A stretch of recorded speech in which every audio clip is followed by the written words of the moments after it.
हरे राम राम राम हरे हरे, हरे कृष्णा कृष्णा कृष्णा हरे हरे, हरे राम राम राम हरे हरे, कृष्णा कृष्णा कृष्णा कृष्णा हरे हरे, हरे राम राम राम हरे हरे, हरे कृष्णा कृष्णा कृष्णा हरे हरे, हरे राम हरे राम राम राम हरे हरे, गौरनिताय गौरनिताय गौरनिताय जय गौरनिताय, जय Radha Madhav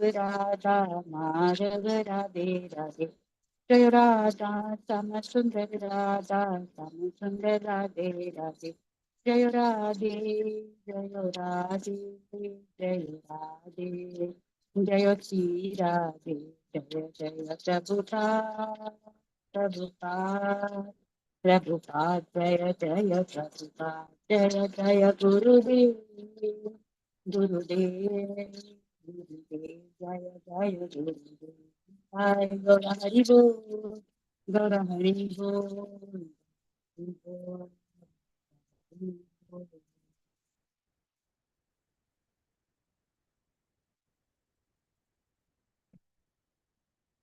Hey.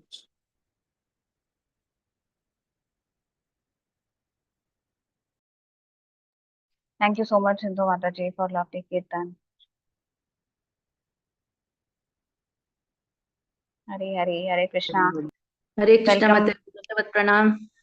Hare Krishna, Dandavat Pranam to everyone. Thank you so much for joining in. I welcome you all. Please accept Thank my you, humble Mataji. obeisances at your lotus feet.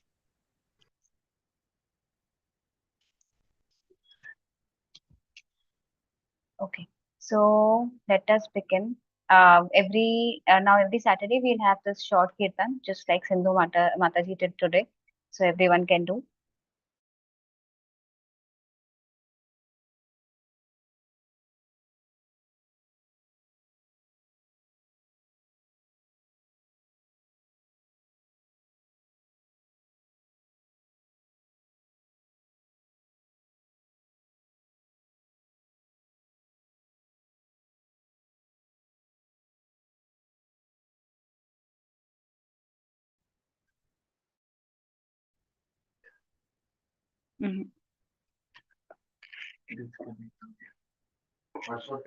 इनको बोल रहे हूँ.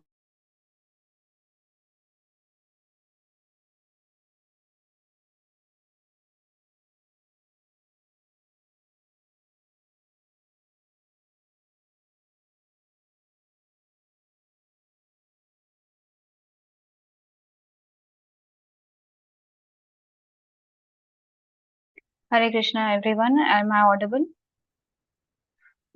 Yes, Mataji. Yes, Okay, Mataji. yes. Sorry, electricity just went off, so I connected with the mobile hotspot. Okay, so yes, so let us start with prayers. Mataji, you are not the host. Sorry? You are not the host now. No problem. Whoever is the host, they can make me. Yes. Okay, thank you so much. ॐ अज्ञानतिमिरन्धस्य ज्ञानाञ्जनशलाकया चक्षुरुन्मीलितं येन तस्मै श्रीगुरुवे नमः। श्रीचैतन्यमनोभीष्टं स्थापितं येन भूतले स्वयं रूपा कदा मह्यं ददाति स्वपदान्तिकं। वन्देऽहं श्रीगुरो श्रीयुतापदकमलं श्रीगुरुन् वैष्णवांश्च श्रीरूपं साग्रजातं सवनरघुनाथान्वितं तं सजीवं साद्वैतं सावधूतं परिजनासहितं कृष्णचैतन्यदेवं श्री राधा कृष्ण पादान् सहगण ललिता श्री विशाखान्वितंश्च नमो विष्णुपादाय कृष्णप्रेष्ठाय भूतले श्रीमते भक्तिवेदांत स्वामिनिति नामिने नमस्ते सारस्वती देवे गौरवाणी प्रचारिणे निर्विशेष शून्यवादी पाश्चात्य देशधारिणे मूकं करोति वाचालं पङ्गुं लङ्घायते गिरिं यत्कृपातमहं वन्दे श्रीगुरुं दीनतारिणं परमानन्दं माधवं श्रीचैतन्य ईश्वरम्। जय श्री कृष्ण चैतन्य प्रभु नित्यानंद श्री अद्वैत गदाधर श्रीवासादि गौर भक्त वृंदा।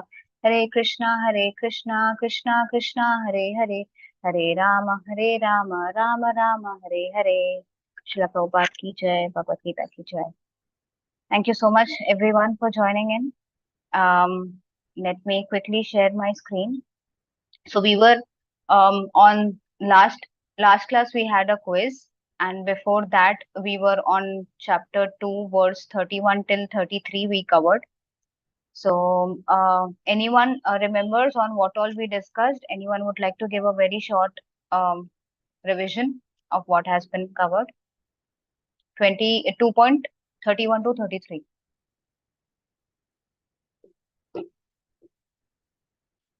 Yes, Sindhu Mataji, would you like to? Yes, Mataji, I'll try 2 to 3 points. Sure, Mataji.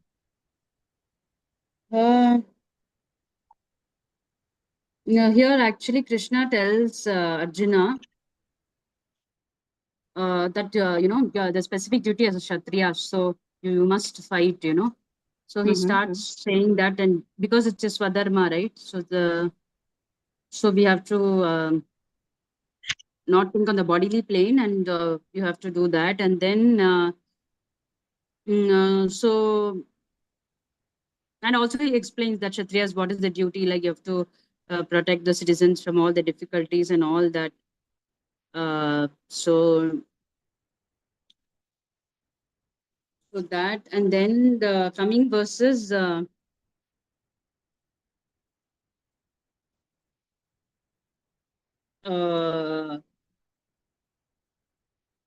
like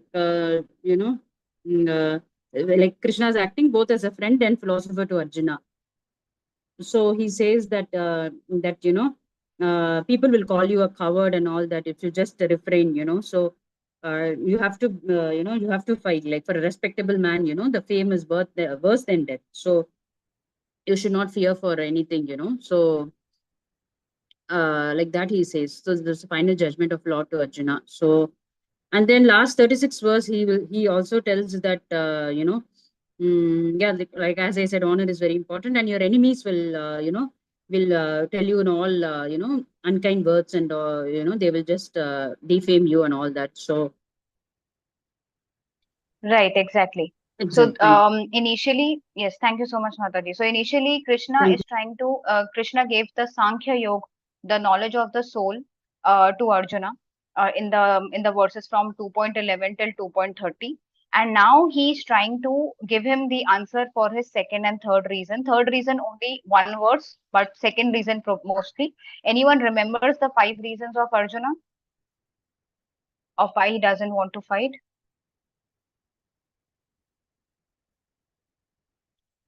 Last class we discussed, right? What are those 5 reasons? Hare Krishna Mataji. Yes, Arjuna, Mataji. Arjuna, he thought that it is sin, and due to compassion, and he was indecisive, and he thought it is it will lose because the family traditions will be lost.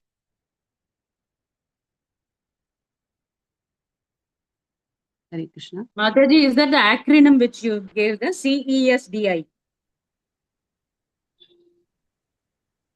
CESDI, Mataji. Compassion, destruction, indecisiveness, enjoyment, sinful reactions. Is that right? Hare Krishna. Compassion. Second thing, what did you mention, Mataji? Second thing? This one, enjoyment.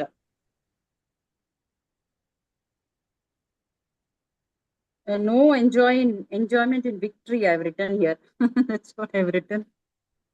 And distraction, indecisiveness, sinful reactions. Yes, Mataji. It is a bit here and there. Let me share back, and we can revise quickly, and we can start. Because of my internet issues, actually, I'm again and again I was disconnecting from the call. Now it seems to be fine. So so basically these are the reasons, these are the, actually I would say these are the words also that we should remember, because this is how Arjun is giving the reasons, right? So the first is compassion. He is having compassion.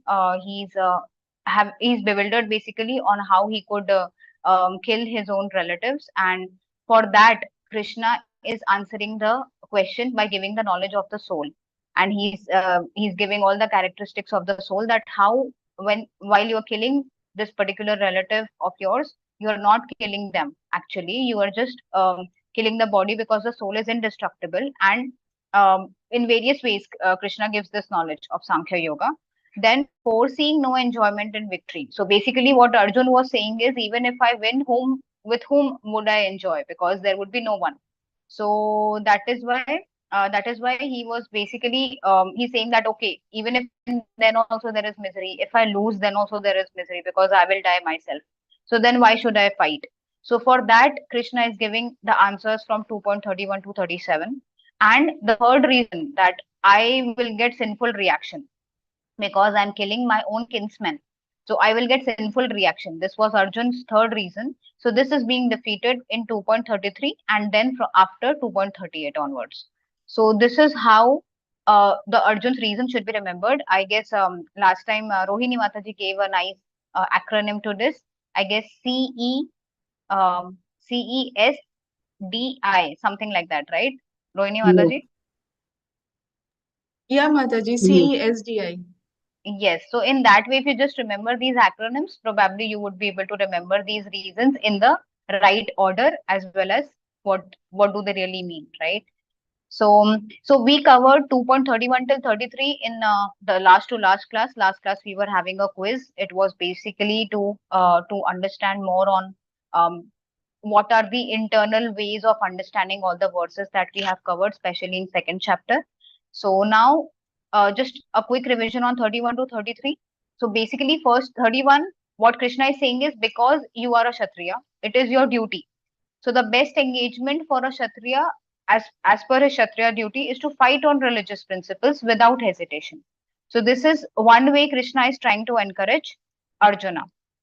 Second, he says that by such fighting, it will open the doors of heaven for all the Kshatriyas involved in the battle.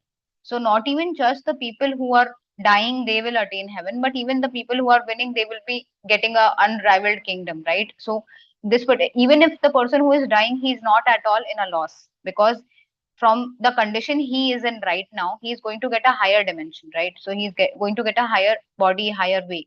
So in that way also, he's going to, his enjoyment is not going to any way lessen. So that way also, there no one is at loss. And the 2.33 is, by not fighting, if Arjun is so much reluctant to fight, but if he will not fight, then he will incur sin, and as well as he will lose his reputation as a great fighter. So this is what Krishna told to Arjuna till now, till 2.33.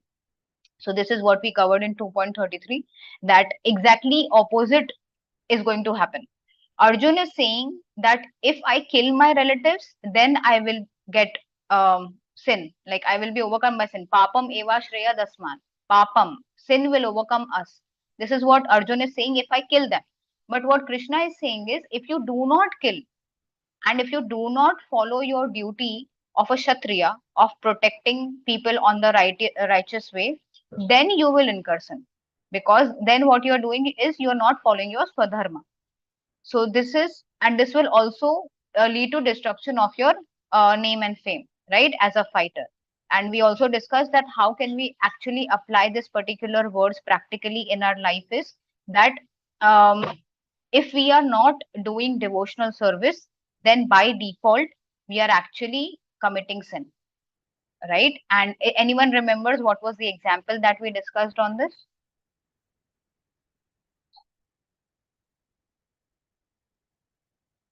If I give you a hint of waking up.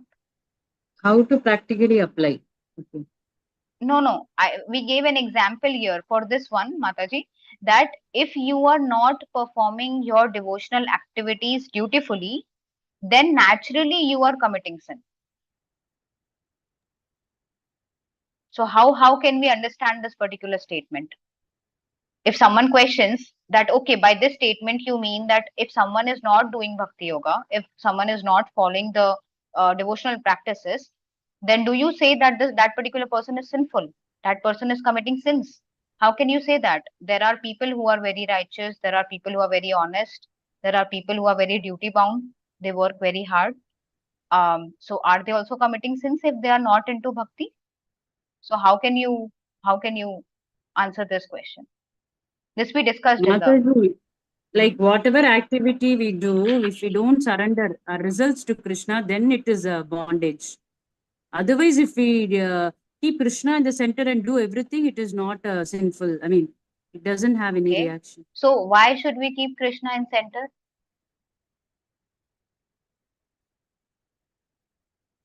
Otherwise, we'll be in a material platform.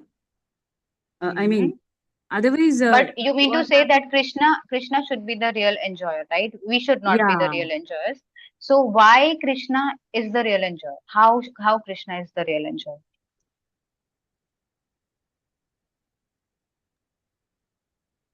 because Everything everything. belongs to him, Mataji. Yeah, I was Everything just saying the same comes thing. from him. Yes, yes. So why I am asking counter questions is so that you know what to respond on which question. So right, Krishna is the Bhoktaram Yagya Tapasam Sarva Loka Maheshwaram. So right, so Krishna is the supreme personality of Godhead. Everything is coming from him. So by default, everything is for his enjoyment. Even we are for his enjoyment. So just like a mother, a father, they everything a mother and father is having belongs to the children by default only. It's not like they will have to say that okay, this belongs to you, then only it will belong to them. If you have a big garden in your house, that belongs to your children also equally. But if that son goes, takes up a flower and comes back to his mother saying, thank you so much, mommy, you do so much for me. So just by that action of offering the fruits to the owner, how much how much happy you make that particular person, as well as the love grows, right? Similarly, everything in this world belongs to Krishna. This world is basically existing because of Krishna. We desire to independently enjoy, and that is why Krishna created this material world for us. So now every ingredient that he has given here, all the prakriti that is being established here is basically Krishna's energy. And if we just appreciate that Krishna, this is all yours, this particular bhoga offering that I have tried to make, it is only for your pleasure. And then when we offer it to Krishna, and then when we take the prasadam, then we are not committing sin, because Krishna will remove the reactions to it, right? But if we are not doing so, then by default we are eating sin. That all these things we will cover in the upcoming chapters. But here, for this particular statement that we were discussing, I gave an example of, like, for example, uh, there are many instructions in the shastras which say that we must and the shastras instruction, if we are not following, then we are committing sin. Like for example, one, that if we are waking up after sunrise, then by default it is a sin, even if you do not know, even if you think that it is fine, what is wrong in getting up early. But then, because you are not performing your duty of waking up early, and let's say we wake up early for chanting our rounds, but if you're not waking up early, then we are by default committing sin. So just like in a river, if we are flowing, the river is by default, it will flow downstream. Performing our devotional duties is like swimming upstream. So a person, if he's not swimming upstream, by default, he will go with the flow, right? So that is what, if we are not forcefully doing our duties of devotional activities forcefully, then by default, we are committing sin. There are so many things. Just some time back, I was hearing a lecture wherein Prabhuji mentioned that if we see a cow, let's say, and if we do not offer respects, so by default, by nature's law, you have committed a sin, because you must offer obeisances to cow, at least in your mind, at least by hands, at least you should offer obeisances to cow. So we do not know how many ways we are committing sins. We never even come to know because of lack of knowledge. This is what is called ignorance, right? This is why Kali Yuga people are mostly in ignorance, because they do not have knowledge and they do not want to get knowledge. So by default, if we are not doing our duties of devotional activities, then we are committing sin. And that is why it is important, like Krishna is giving this instruction of Arjuna to fight. Similarly, we must also fight with all these anarthas that we are having, with all the bad qualities that we are having, with all those things we should fight, and we should try to progress in spiritual life. Okay, so this is how we discuss that yena kena prakarena we must engage ourselves in performing the duties like chanting, hearing, serving the Lord, serving the devotees, any way possible, right? And we discuss this example also. Let's say we are traveling somewhere, we can hear kirtan, we can hear lecture, we can do chanting also. We can just sing Narsimharti. Let's say I'm traveling from one place to another. It hardly takes 5 minutes. Let's say Narsimharti can be sung in 5 minutes also. So if we want to really please Krishna, there are innumerable ways. And then Krishna will also give us the intelligence on how we can please him. Okay, so that was on 2.33. We'll start with 2.34 from today. And along with the verses and the translation, we will also try to go through the purports from now on. Okay, so anyone would like to read the words in the translation? Mataji Shloka, we have to do. Sure, Prabhuji. Akritam tapti bhutani Akirtim chapi bhutani katya shanti te vayayam katha yashyanti te vyayam sambhavit sa chakirtira sambhavishtasya chakirtir maranad atyachate. maranad atirichyate. Synonyms, Mataji, can I read? No, directly translation, Prabhuji. Mission by Shri Prabhupada ki jai. People will always speak of your infamy, and for one who has been honored, dishonor is worse than death. Hare Krishna. Thank you, Mataji. Yes, thank you so much, Prabhuji. Okay, so here what Krishna is saying is that people will speak of your infamy, and who has been honored, dishonor is worse than death. So this is how Krishna is trying to encourage him, or probably you can say that he's trying to make him understand that what you are thinking of is not going to help you at later point of view. Because let's say if Arjun is giving this reason, I do not want to fight, and if Krishna as his friend agrees, that fine. If you do not feel like you should not fight, then what will happen later after? Let's say Arjun ran away from the battlefield just to stop that war, and later then people will say that Arjun is a coward. He was fearful of the Duryodhana's army. He's not a Kshatriya. He's not a fighter. He's a bad warrior. In that way, when people will speak of his infamy, at that point of time, Arjun would not be able to take it. So that is why Krishna is giving him this statement that for one who has been honored, dishonor is worse than death. This you can also see in our material life also. People who have a very big reputation among society members, they are always conscious of what will people think of me. What if I do not invite them to such and such function? Then they will speak such and such things about me, right? Why they are thinking about dishonor is because they have been honored before. And for a person who has been honored before, if he gets in this way, if his infamy has been talked about, and if he's dishonored, then it is very difficult for him to handle. So this is what Krishna is telling him. Sindhu Mataji, I see your raised hand. You have a question? No, Mataji, for reading, Mataji. Okay. Sure. Yeah, you can read the purport. Let me share that screen.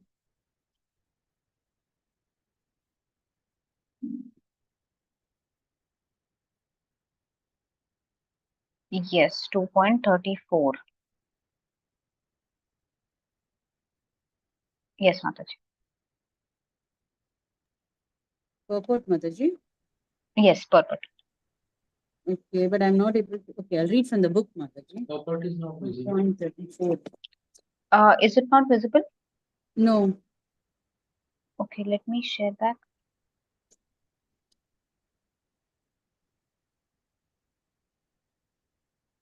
Is it now?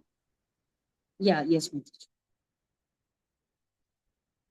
Purport by Divine Grace Srila Prabhupada ki jai. 2.34 sloka.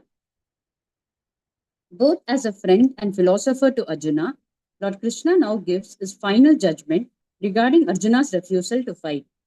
The Lord says, Arjuna, if you leave the battlefield before the battle even begins, people will call you a coward. And if you think that the people may call you bad names, but that will save your life by fleeing the battlefield, then my advice is that you would do better to die in the battle.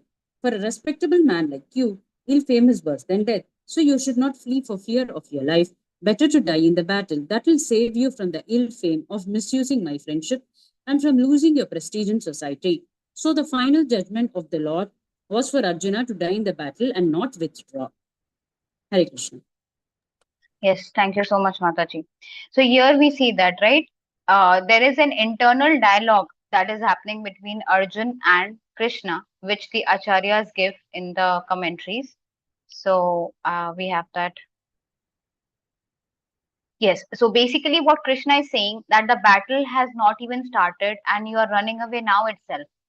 People will call you as a coward, right? People will call you, this person is fleeing from the battlefield, he's a coward, he's fearing the other party. So then Arjun will say, let people speak whatever they want to, I will just flee from the battlefield and save my life, right? This is what Prabhupada mentioned, as we saw in the purport, that if you leave the battlefield, people will call you coward even before your actual end. And if you think people may call you by bad names, that will save your life by, and that you will save your life by fleeing the battlefield, then that my advice is, what is he saying? Don't think that it is so easy. If Arjun thinks that if I'll flee from the battlefield and I'll save my life and let people speak whatever they want to, but Krishna says, don't think that it is so easy. In fact, for a respectable person like you, infamy and ill words are equivalent to death, right? So instead of fleeing from the battlefield, you better die in the battlefield. This is what Krishna is saying, that you better die here rather than fleeing from the battlefield and getting that ill name, because that will save you from the ill fame of misusing my friendship and from losing your prestige in the society. So this is how Akirti. So this Akirti is being explained here, right?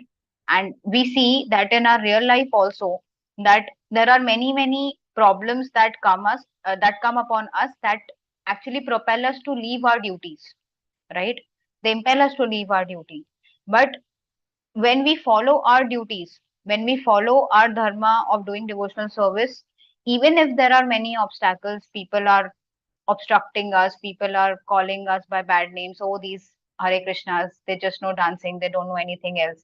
Even if they speak like this, if we continue our devotional practices for years, it might take years and years for them to acknowledge what we are doing is not wrong, but it is not our result. We are not basically doing all these devotional activities to get acknowledgement, but we are doing for the pleasure of Krishna. But if we are actually doing it correctly, then at later point of time, these people only would be amazed by our determination. So this way, this particular words actually applies to us as well, that how we must always continue to do our duty, just like Krishna was asking Arjun to do so. Yes. So, and one more thing, like it's not like just the many people who generally come new into bhakti life, they have this idea that others are opposing me.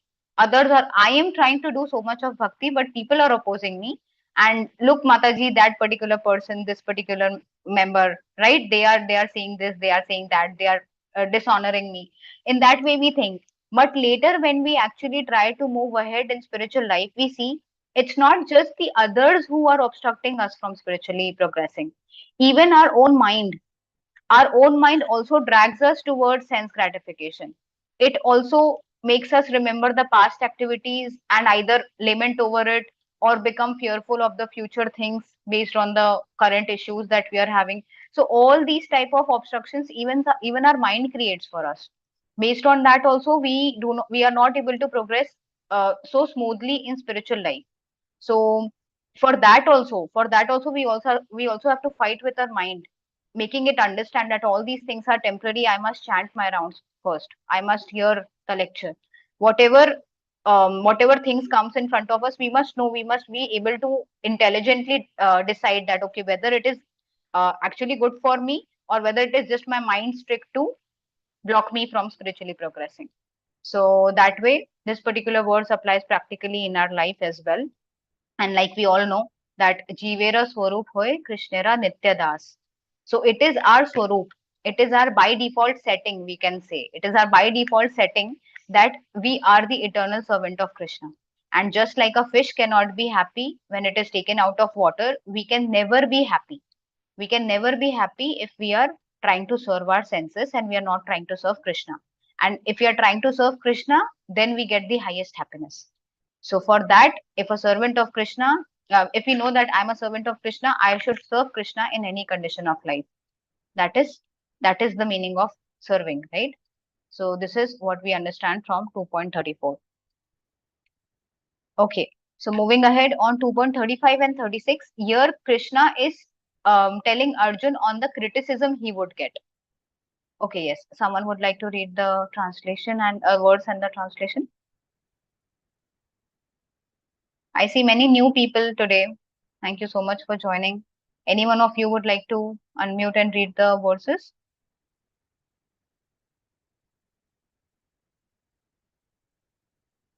Okay. Anyone else? Uma Devi Mataji, would you like to?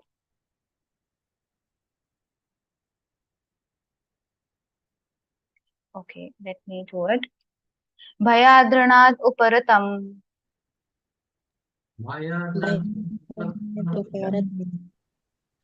mamshyante tvam maharathaha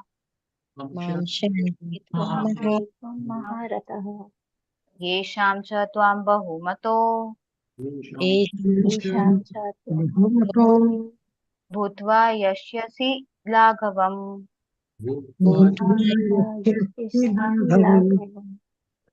Translation: the great generals who have highly esteemed your name and fame will think that you have left the battlefield out of fear only, and thus they will consider you a coward. Right? Bhayad ranad uparitam. Bhayad, by fear, ranad, battlefield, and you have left the battlefield only out of fear. Right? This is what they will say. And the next verse as well. Avachyavadam shabahun.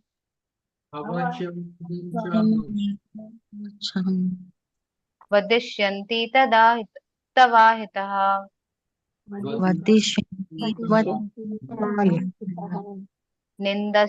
Nindantastava samarthyam. Tato dukkhataram nukim. Yes. So now what Krishna is saying, your enemies will describe you in many unkind words and scorn your ability. What could be more painful for you? Right? Bahun, avachya vadams. So by ill names and bahun in many, many ways. Vadishyanti tada tava hitaha. Your enemies. Tava ahita. Your enemies will describe you in many, many unkind words. Right? And nindantastava samartham. They will basically scorn your ability, right? And they will also basically for you to handle this, it would be very, very painful. So this is what Krishna is trying to make Arjun understand in 2.35 and 36. We will quickly go through their purports as well. Okay, anyone would like to read the purport? 2.35. Yeah, yes, Prabhuji. Lord Krishna continued to give his verdict to Arjuna. Do you think that the great generals like Duryodhana, Karna, and other contemporaries will think that you have left the battlefield out of compassion for your brothers and grandfathers? They'll think that you have left out of fear for your life. Thus, their high estimation of your personality will go hell. Right. Thank you, Prabhuji. So yes, what Krishna is saying. What do you think, Arjun? That if you're leaving the battlefield, people will say, oh, you left the battlefield out of compassion. He was very compassionate towards his brothers, his grandfather, his teachers, and therefore he left the battlefield. Do you think people will say this? No, they will not. They will, in fact, they are going to say very ill names about you. They will say that he has left out of fear. So only if you think that I am feeling compassionate, that others will also understand your intentions, then that is not right. That is not going to happen. Right? So what is the internal dialogue here? That Krishna is saying all these people will belittle your glories by saying you ran out of fear alone. But Arjun might say that no, I have considered this entire battle very carefully, and many families would be destroyed by this battle. And out of compassion only, I want to go away from this battlefield. And I'm sure everyone will understand my intentions. Also, I don't think, Krishna, that my fame will be affected by this. So this is what Arjun is thinking, that people will still glorify him. That, oh, out of compassion, he left the battlefield so that so many people should not be killed. This is not going to happen, right? So Krishna says, tell me one instance, Arjun, when a warrior has fled away from the battlefield out of compassion, right? So do we know any warrior who has fled away any battlefield out of compassion? No. If a warrior is leaving the battlefield, it is out of fear alone. People will say that, oh, when in the first chapter we were discussing that how big is the army of Duryodhana, how big is the army of the Pandavas, right? So the other party is much bigger than Arjuna's party, right? So by default, people will say that he got fearful by seeing the generals. He got fearful by seeing Bhishma Dev and Dronacharya and everyone on the other side, because Bhishma Dev and Dronacharya themselves were alone to fight with the whole battlefield, right? All the people in the battlefield. So this is the wrong conception that Arjun was having, that no one will say bad about me. And this is what Krishna is trying to make him understand, that this is not going to happen. And if you look clearly here, this is what happens in our material life also. Even if we have good intentions, but still we are being judged by people based on our actions alone, right? And it is very common that they generally look into the externals, they check our actions, and by that only the judgment happens. It hardly happens based on the intentions, right? Especially in this Kali Yuga when there is no goodness. So what should we do? This is the most common activity. This is happening everywhere. But in this whole entire existence, only one person who can understand us completely, that particular person is Krishna.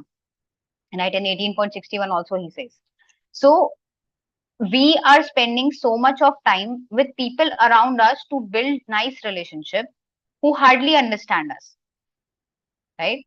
And we hardly spend time to revive our relationship with that personality whose name is Krishna, who completely understands us. So we see how we are struggling in the material existence of life, how we are trying to make friends, how we are trying to build up relationships, so that we are thinking that these people will help me. One particular lecture I was hearing, it was that particular devotee was saying that when we are taking care of everyone, at the back of our mind we have this thing that this person will save me, this person will save me when I am in danger. But we know, we have seen through so many instances, right, through shastra, through material life, through newspapers, that there is no one who can save us. It is only Krishna. So if we are spending so much time to revive our relationship with Krishna, if we spend this much time, then how easy it would be for us to progress spiritually, right? So this verse is practically, every verse in Bhagavad Gita, each and every verse, actually, if you see in depth, each and every verse gives you the by Krishna and Arjuna's conversation, you would be able to relate that how much it is also applicable to me as well.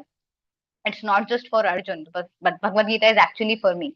And that is why 5,000 years later also people are interested in hearing and reading and understanding Bhagavad Gita and trying to make this philosophy applicable in their lives, right? That is why it is very important. So with every verse, we must also try to gain some insight on what is there for me. How can I make it practically happen in my life, right? Okay. And 2.36, so I guess we have not seen the purport for 2.36. Let's quickly check that. Yes. Someone would like to read? May I, Mataji? Sure, Mataji. Okay. Hare Krishna. Lord Krishna was astonished in the beginning at Arjuna's uncalled for plea for compassion, and he described his compassion as befitting the non-Aryans. Now, in so many words, he has proved his statements against Arjuna's so-called compassion. Hare Krishna, Mataji. Yes. Thank you, Mataji. So if anyone remembers, when the second chapter started, Krishna actually said that what you are doing, let me just go to that verse, 2.2 it was. So what Krishna is saying here, that my dear Arjuna, how have these impurities come upon you, right? Kutastwa kashmalamidam vishame samupasthitam. They are not at all befitting a man who knows the progressive values of life. Anarya justam. They are not at all befitting a person who knows the progressive values of life. They do not lead to higher planets but to infamy. So this particular answer, not the answer, actually at that point of time, Arjun did not um, ask Krishna to act as a spiritual master. At this point of time, Krishna is giving the answer to Arjuna's previous reasons as a friend, and he was basically criticizing him. He was actually not happy with Arjuna's all the reasons that he was giving, and therefore he was saying that you are talking like an anarya, non-Aryan. You are how are these impurities they have come upon you? So this particular verse, this particular thing that Krishna spoke in 2.2, this is being described more by him in 2.36, right? That was astonished in the beginning at Arjuna's uncalled plea for compassion, and he described his compassion as befitting the non-Aryans. And now, in so many words, he has proved his statement. So, what he initially he told that they will talk of your infamy. This is what Krishna was telling in the last 2-3 verses also, right? That how they will talk of your infamy. So, this is how Krishna is telling this to Arjun. Yes. So here, like we discussed, it is being coming from 2.2. It is being elaborated here. And Arjun actually was a very, very great warrior. He has done many brave acts in before. There was one particular purport where Prabhupada mentions that he has got a Pashupatya Astra from Lord Shiva. So Lord Shiva was in battle with Arjuna, and he was so impressed by his skills that he gave him the Pashupatya Astra. So not just Shiva, but he has got weapons from Indra Dev. He has got from so many other Agni Dev, so many other demigods also. So Arjun is not someone who is an ordinary person. First of all, we have to understand he is a very expert, skilled warrior. He can fight with many soldiers single-handedly, and he can defeat them, and many Maharathis, right? So such a person whose arrows people are not able to see, when Arjun is actually shooting arrows, no one is able to make that difference that okay, one arrow is shot and then now he's taking up the second. It's very fast, you cannot see. So this was his ability, this was his. And now you see, if a person who is very respectable all over world, he is respected, and suddenly if such a person does something which is wrong, which is which is causing so much infamy to him, everyone is talking about him, then how bad it becomes for that person. I was just hearing one lecture wherein it was said that Sachin Tendulkar, he scored 99 centuries. I guess I'm not a fan of cricket, so please forgive me if I'm saying something wrong. But he scored 99 centuries very fast. But for the last 100th century that he actually scored, it took him 4 years. Why? Because there was a lot of pressure. Everyone, even people who did not know anything ABCD of cricket, they were also talking about Sachin. That was his impact. So why? Because if he's that kind of personality, now let's think. If Sachin, when on the day when he was about to score 100th century, if he says that I want to take retirement, what will happen? Everyone will talk about his infamy. Everyone will say, "Arey, what a foolish person! He could have scored his 100th century. What a foolish person! Arey, aisa, how can he do this? This is so bad." And in fact, in India, when people are so bad about cricket, they will start burning his statues, and so many things would happen, right? So we have to see that if a very high personality, if that particular person does something wrong, it brings a lot of infamy to him, and it becomes very difficult for that person to handle that dishonor. So this is what Krishna is trying to make Arjun understand. And what he's saying is that, let's say, if we have done all good deeds all our life, but one small mistake that we do, so that particular one black spot is magnified by people in that whole white paper, right? Whole white paper of good deeds, one black spot, but that one black spot would always be magnified. It will not be like that. People will call that okay, you have scored 10 runs, but oh, that one that one particular goal that you could not do, that only would be glorified. Glorified in the sense of talked about.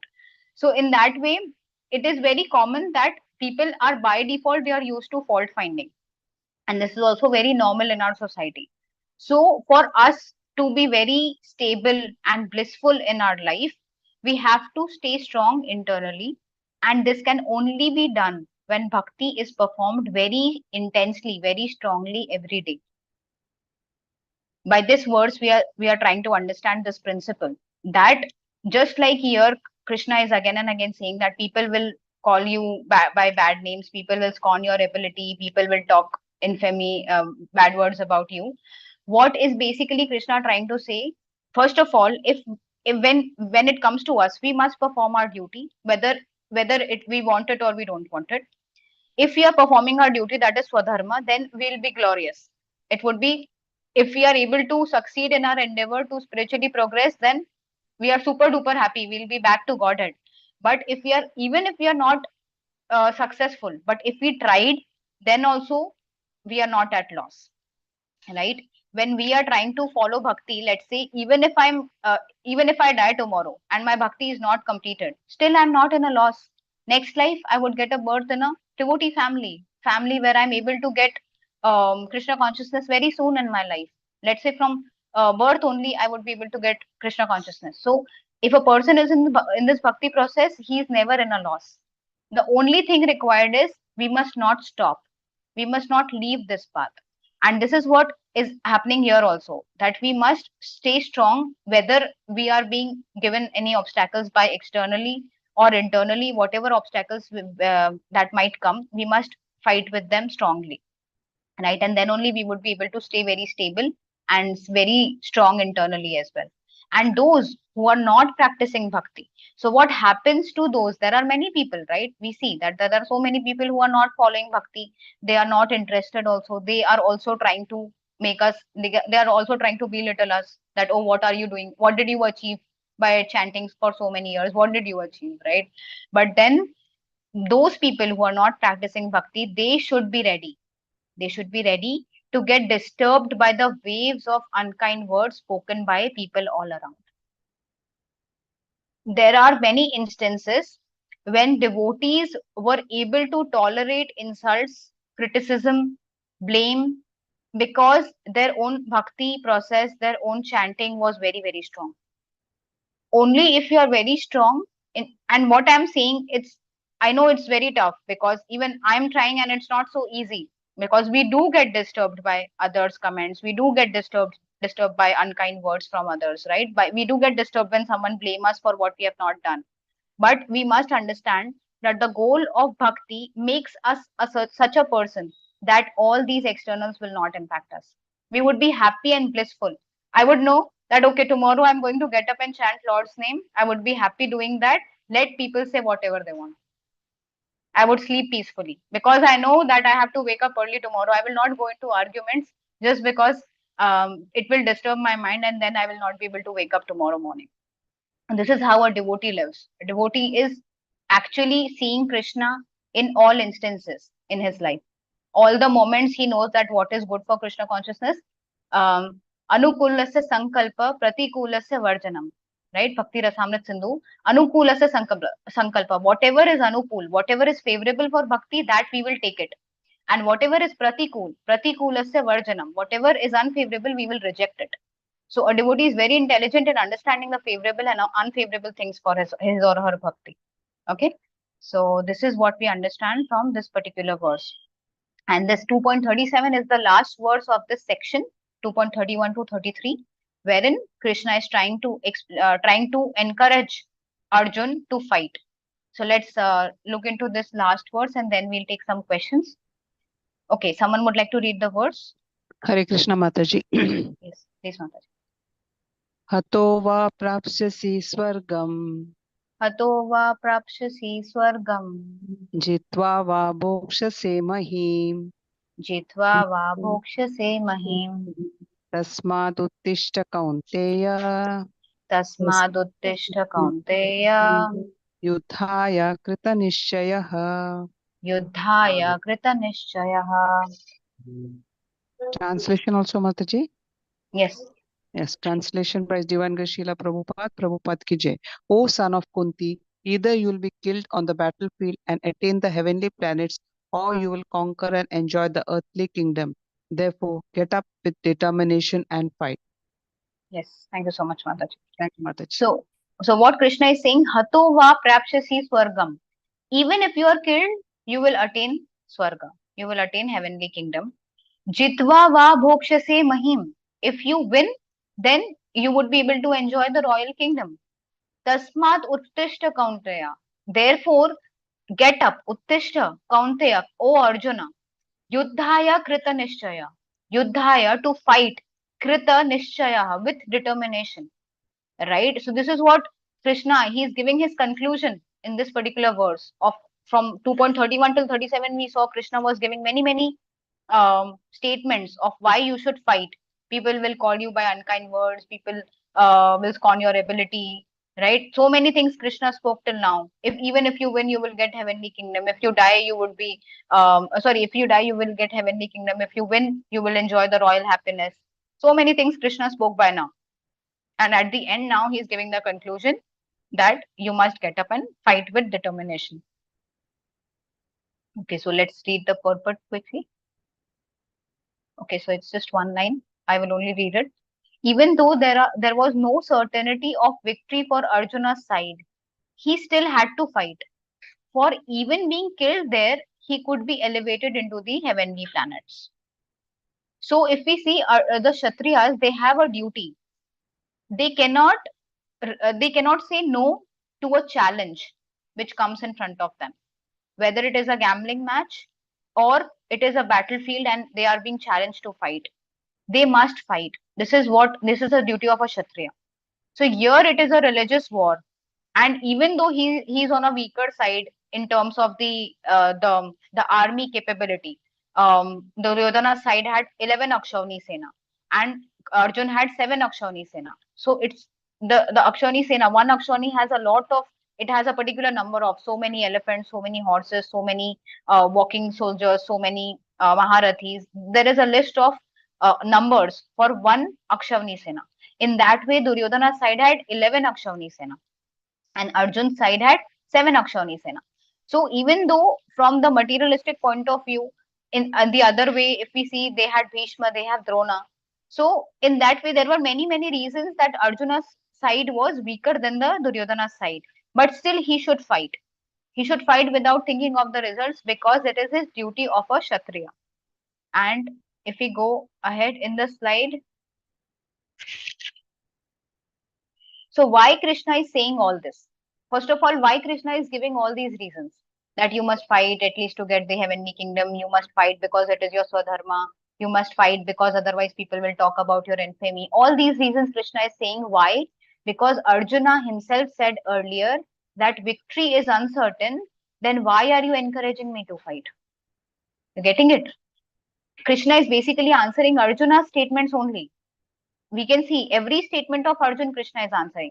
Arjun says that sin will overcome me. Krishna is saying if you do not follow your swadharma, then sin will overcome you.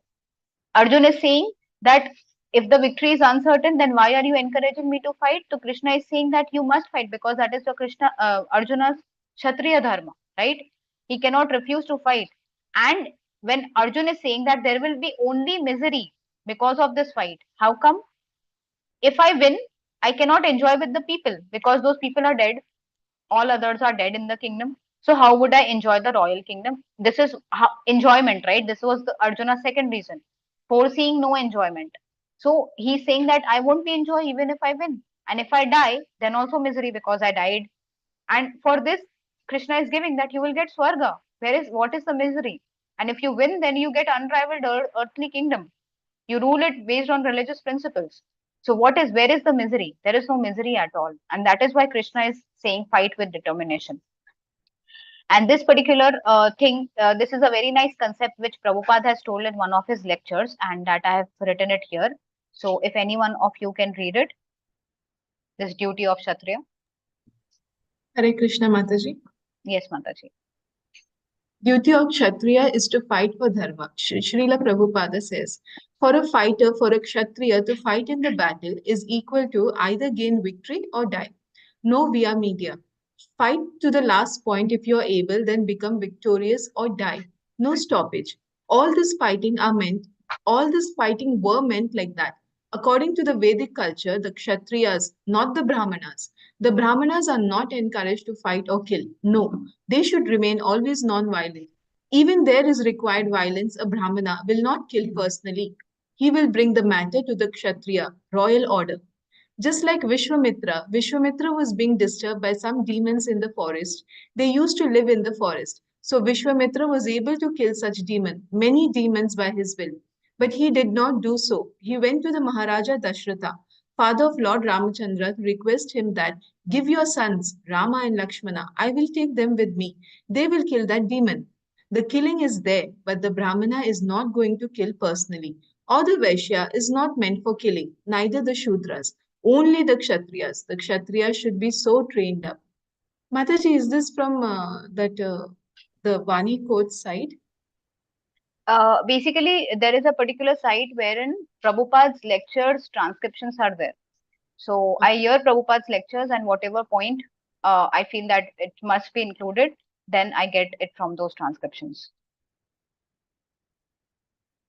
Okay.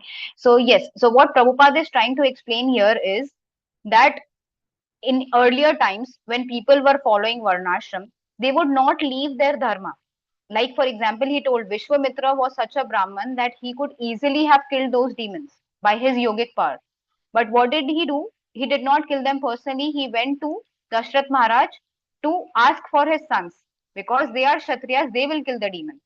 So this is how they used to follow their Swadharma. A Brahman is non-violent, he would stay non-violent. He will not leave his dharma. He will ask the Kshatriyas to protect. In that way, all the Varnas would live peacefully, because no one is going into each other's Swadharma, right? The Vaishyas, they are being trained up to grow grains, to give protection to cows, to do all the business dealings. They are happy doing that. A Kshatriya will never ever come that I want to start a business like you, right? A Brahman will not leave his Brahman duties, and he will not come that, okay, I want to be a partner in your business. So this way, everyone was peaceful because everyone were doing their own swadharma. And this is a principle which Prabhupada mentioned, and I wanted to mention it here, right? So this is how, as we discussed earlier, that Krishna is again and again trying to convince Arjuna on how fighting is glorious, fighting is right, and not fighting is something he should immediately give up, right? So this was being discussed. If we see the connection till now, in the first 31st, he's saying that based on your duty, it is your best engagement to fight on religious principles without hesitation, right? Based on your duty. Then the Kshatriyas are happy because such fighting opportunities opens the doors of heaven for the Kshatriyas. So they are happy with this. They are not sad like you. If you are not wanting to fight, by not fighting such a battle, then you will incur sins and you will also lose your reputation. Then he explains how you will lose your reputation. People will speak of your infamy, and it would be worse than death for you. They will call you as coward, and they will describe you in many unkind words and scorn your ability. Either you will be killed and gain heaven, or you will and enjoy the royal kingdom. Therefore, get up and fight, Arjun. So this is the whole connection of uh, the the 31st to 37th verses, where Krishna is answering the second question, the second argument of Arjuna, which is foreseeing no enjoyment. Okay, and if you see, um, if you just try to understand these things, here Krishna is talking about results. You see, Krishna is trying to make Arjun understand on the bad results. And he's saying, because you should not get these bad results, therefore you should fight. Right? So basically, Krishna is trying to give him um, some result thing in his mind based on which he should fight.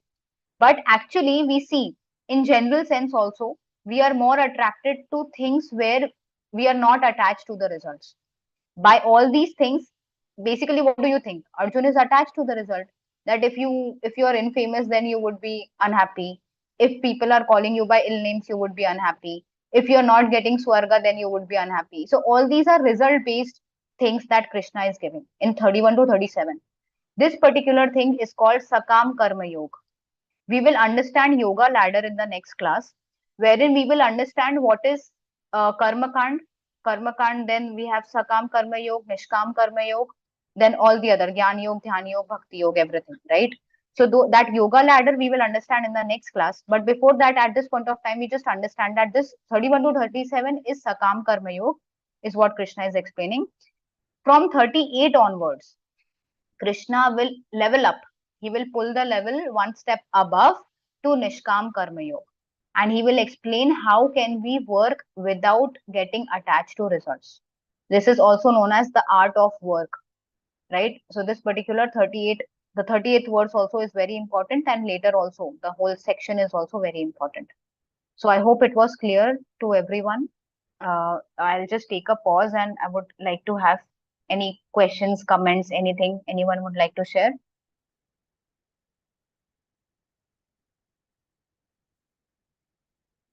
Any realizations, learnings, or any questions on whatever we have discussed today? Wonderful explanation, Mataji. And the best part is I like that we have to see that in every verse what is being, Krishna telling to us and how to apply in our own life. So Yes. this thing I really like, that Sachin Tendulkar example that you gave. And the person who is in this is always being pinpointed. So thank you so much, Mataji. Really nice examples. Yes, all glories Hare to senior Krishna. devotees. Hare Krishna, Hare Mataji. Krishna, Mataji. Very pranams to you, Mataji. First of all, it was a wonderful class, Mataji. As Kavita Mataji said, practically we got an idea like how we can implement, Mataji. But still, there is a doubt for me. Like, how does one know that what is their swadharma? Like, how far can one keep on performing their swadharma so that his bhakti is not interrupted? Like, I just wanted to know. Yes. So there are 2 points to What this is the question, limit, Mataji. Mataji? Like, for one to know. Yes. So Mataji, there are 2 points to this answer. One is, first of all, in this modern age that we are into right now, we are all being trained up as Shudras from the start of our life, right? So it's by default that everyone is a Shudra at this point of time. But we can elevate ourselves to the higher states based on how we understand the devotional practices and how we follow them. So the most important Swadharma is the Swadharma of the soul. And the Swadharma of the soul is to serve Krishna.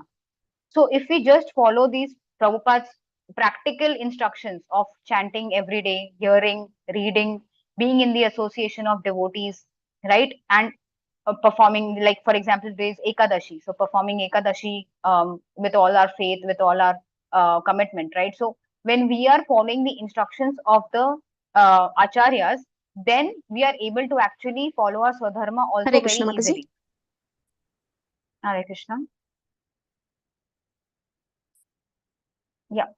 So the other point was In between, good. Yeah. okay. Am I audible now?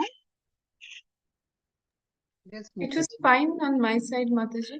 Oh, Yes, then Mataji. it must be my Probably from some my side, network Mataji. issue. I'm sorry. Yes, Hare yes. Krishna. Yes, no problem, Mataji. So the second point is that there are many questions we get when we start to follow bhakti. Even if we are not following bhakti, let's say, for example, a girl is a housewife and she is trying to serve everyone very nicely, but she is also getting people are fighting with her. They are talking like you did this, you did that, right? There are so many things that she might have to face while performing her duty of being a housewife. So she might think that why should I do all of this? Why should I do all of this? There is no benefit. No one encourages me. No one appreciates me. In fact, they call me that I did such and such thing wrong. I did so and so thing wrong. But when we actually come in the association of devotees, we understand what is the how we have to deal with such a situation. And if we see in the second chapter also, I guess in 2.14, Krishna says that we must tolerate all the dualities, because everywhere, in fact in 2.38 that we will cover in the next class, you will see Krishna is saying that you must perform your duty without expecting the results, equivalent with equanimous mindset towards happiness or distress, heat or cold, all those dualities, because this world, this material world where we are living in, it is made up because of duality. Here you will always have happiness and distress. It's not like it is always happy. I will give you an example Prabhupada gives. In spiritual life, everything is happiness. In spiritual world, everything is happiness. There is no distress. So someone might say that there is distress. When Krishna was taken away to Mathura, gopis were sad, they were crying, they were about to leave their life. So they were distressed, right? There is nothing like there is always happiness. But Prabhupada says that even in that separation from Krishna, even in that distress, and even in that crying state of mind, they were still feeling spiritually ecstatic symptoms towards Krishna. In fact, our Gaudiya Vaishnav Sampradaya, it is based on this principle of separation, right? We are working in separation from our Gurudev. We are working in separation. Srila Prabhupada did such a big revolution in separation from his Gurudev. He was following his instructions. His Gurudev was not personally present for him, right? But he was following his instructions, and in the separation from him, just to please him, he was feeling the greatest ecstasy. Actually, if you see the obstacles what Srila Prabhupada has gone through, any person in this world, Prabhupada went through all these obstacles in his old age, after 50s. But a person of our age also, if that particular person gets even half of the obstacles what Prabhupada has got, he would have definitely committed suicide. That is the level of obstacles Prabhupada faced. But was he discouraged? Was he disappointed? No. And when we read Prabhupada Leelamrit, when we hear about Prabhupada from senior devotees, we understand. And that is the reason it is very important to hear about the acharyas. Because the level of obstacles, the level of disappointments, the level of disagreements, blame, all of that insults that they have gone through, we cannot even handle. We cannot even think of. But when we hear about them, we get the strength to follow. So yes, Mataji, for your question, the Swadharma can be understood by first of all associating with devotees, reading the scriptures, hearing, and also by following our devotional practices, which is chanting, hearing, right? So chanting is most important. If we chant regularly, attentively, it gives us a lot of realizations. And then we are also understanding our Swadharma on the basis of Varnashram also. On the basis of soul, we definitely first have to do our duties. Okay. I hope I'm able to answer, Mataji. Mataji, what you said in today's class, like Swadharma is the so dharma of the soul to perform devotional service.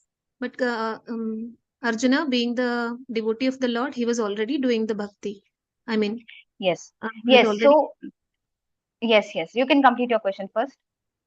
Then why was the Lord like forcing him to do the other dharma, like uh, uh, not he was doing. He was already devotee, you know, Mataji. Like, Yes, but but devotee also follows the Varnashram duties, right? It's not like a devotee, if you become a devotee, you will leave everything and you will sit in a corner and just keep chanting. A devotee, because Arjuna is a Kshatriya. A Kshatriya has a duty to fight for the Dharma. And if he's not fighting for Dharma, if he's not following his Kshatriya duties, then even being a devotee is wrong. Because not wrong in the sense of being a devotee is wrong, but he's not following his duty, he's creating a bad example in front of the whole world. Let's say, for example, Haridas Thakur. Haridas Thakur was born in a Muslim family. So he was not allowed to go like from his residence till Sri Mandir on a particular road, right? He would never even try to go from that road. In fact, that road was very short distance. It would hardly take some time to reach from his house till Sri Mandir from that particular road. But because by social customs it was not allowed by that point at that point of time, he would always take the long route. He will always take the route from the ocean side where there was sand, and in the during the summer season it would be very hot, it would burn his legs, but he would still take that road. And in fact, he was not even allowed to go inside Sri Mandir. He was actually taking darshan only from outside. But why such a high devotee? Now we are not on the level of Haridas Thakur, but in fact Haridas Thakur is following his whatever is his duties at that point of time, right? He's not um, just just on the name of being a devotee. We cannot destroy all the social customs. right? We have to follow the social customs, otherwise it brings a bad name on being a devotee. If let's say I trying to follow a bhakti yoga practice, if I'm not talking nicely to my family members, if I'm not talking, if I'm not taking care of them, it brings bad impression on being a devotee also. You are actually creating a bad impression on Prabhupada's movement, because people will say, oh, that particular person is mostly involved. He just wants to chant, he just wants to go to the devotees, he just wants to celebrate festivals, but he doesn't want to do any duty at home, right? So this is how we have to understand that there are two swadharmas. The most important swadharma is our soul swadharma, which is doing all the devotional activities. But the other important swadharma is also to do our activity on whatever bodily platform we are in. So let's say we are a woman, we have some women duties. Men have some men duties. They have to perform that. Okay, Yes. Mataji? Thank you so much, Mataji. But not at the cost of devotion. Giving up the devotional service. We have to Yes, be very. at not at the cost. And there are ways to understand. Like for example, every person would have a different situation altogether. So once I heard from Anand Vrindavan Prabhuji's class, he said that there was a girl. She loved to chant and she wanted to chant, but her family members were totally against. They were so against that her mother would sleep beside her so that she could not chant, right? She wanted to ensure that she is not even waking up in the morning and chanting, right? So that is why she used to sleep beside her. And they will not let her go to temple, they will not let her talk to devotees, they would keep her phone, and all those obstacles they started creating in her life. But that girl's determination was so high that she used to sleep beside her mother, and in the morning she would wake up, but she'll not wake up from her bed. She would just chant on her fingers and she would complete her 16 rounds in the Brahma Muhurat without anyone's notice. She did it for years. And see, this is also important. It's not just that we did for 1 week and, oh Krishna, why are you not showing your mercy on me? She did it for years. And later, by default, like it was an arranged marriage, but she got married to a devotee. Her family members were not knowing that he's a devotee, and she got married to that devotee boy. And that devotee, he used to say that your first priority is chanting, you leave everything, everything can be handled, but you please chant. So this is how her life was transformed, right? So when we are trying to follow our soul swadharma, at that point of time also we should be intelligent, that we should not be hurting others, and we should still try to prove our sincerity to Krishna. So Hare. Krishna, Harivar, Krishna is not so easy to convince, right? We have done very bad things against him, and that is why we are suffering here. So now, when we want to convince Krishna, I want to come back to you, Krishna, and Krishna will see, okay, do you really want to come, or it's just because you are so much suffering, that is why you want to come, right? There are two ways. I love you because I hate all others, and the other thing is, I love you because you are so nice. There are two different things. Krishna wants us to love him because he's our everything. He doesn't want to love him because we are suffering in this material world, right? So Yes, that is Mataji. the case. With my question, so much of nectar we got to hear, Mataji. So nice. Thank All you so glories much, to Mataji. senior devotees, all glories to Srila Prabhupada, Gurudev. Hare. Hare Krishna. Okay, any other questions, anyone? Okay, I guess we are good to close then. Thank you so much for joining in. Hare Krishna Mataji, Pranams. Mataji, Hare I am Krishna, from Mataji. Gujarat. My name is Pranams. Devidas. This is my first class I'm attending, Mataji. Very wonderful class. Thank you so much. Mataji. Thank All you. glories to Gurudev. Thank you so much, Mataji, for coming in. All by your blessings, all by your mercy, I'm able to speak anything that is fruitful for everyone's bhakti. And I thank you, and I'm very, very grateful at all of your lotus feet that you gave me this opportunity to glorify Krishna, to glorify Prabhupada, and to glorify all our Guru Parampara. I'm always obliged to you, always indebted. Thank you so much, Srila Prabhupada ki jai. वाञ्छा कल्पतरुभ्यश्च कृपा सिन्धुभ्यैव च पतितानां पावनेभ्यो वैष्णवेभ्यो नमो नमः। अनंत कोटि वैष्णव वृंद की जय। जगत गुरु श्रील प्रभुपाद की जय। भगवत गीता की जय। हरे Krishna. Hare Krishna. Thank you, Mataji. Dandavat Pranam. Thank you so much, Thank Mataji. Dhanyawad. Thank you so much. Thank you, Mataji. Hare Thank you, Krishna. Mataji. Hare Wonderful Krishna. class. Thank you, Mataji. Hare Krishna. Hare Krishna. Mataji, Hare Krishna. Hare Krishna.